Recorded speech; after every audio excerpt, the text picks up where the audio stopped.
అందరికీ నమస్కారం. ఎన్డీసీ న్యూస్కి స్వాగతం. ఈరోజు అయితే మన తిరుచానూరులో ఘోర సంఘటన అంటే హిందూ సాంప్రదాయం మంటగలపడానికి ప్రయత్నిస్తున్నటువంటి గతంలో కూడా ఇక్కడ గుడిని కూడా ధ్వంసం చేసినట్లుగా కూడా మన దగ్గర మీడియాలో వైరల్ అయినప్పటికీ కూడా ఎంత ధైర్యం, నిన్న తిరుచానూరు పోలీస్ స్టేషన్ పరిధిలో సిఐ గారు, ఎస్పీ గారు, డిఎస్పీ సార్ కూడా అక్కడికి వచ్చి ఆలయాన్ని పరిశీలించి అక్కడ కార్యక్రమాలు చేసినటువంటి వారిపై చర్యలు తీసుకొని కేసులు కూడా నమోదు చేసినప్పటికీ కూడా తిరిగి నిన్నటి రాత్రి అంటే తెల్లవారుజామున, ఈరోజు తెల్లవారుజామున ఒక 3 గంటల సమయంలో అక్కడ ఆ ఆలయాన్ని కూల్చివేయడం, అంటే ఆనవాళ్ళు లేకుండా కూల్చివేయడం జరిగింది.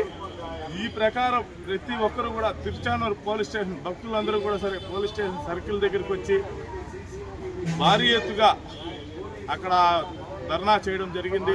ట్రాఫిక్ని అడ్డుకున్నారు.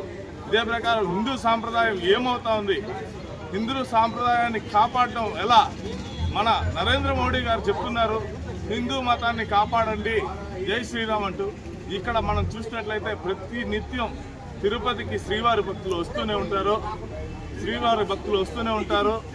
కానీ ఇక్కడ మనం చూసినట్లయితే తిరుపతి అంటేనే ఒక ఆధ్యాత్మిక నగరము. ఈ ఆధ్యాత్మిక నగరంలో ఈ ఘటన జరగడం చాలా బాధాకరమైన విషయము.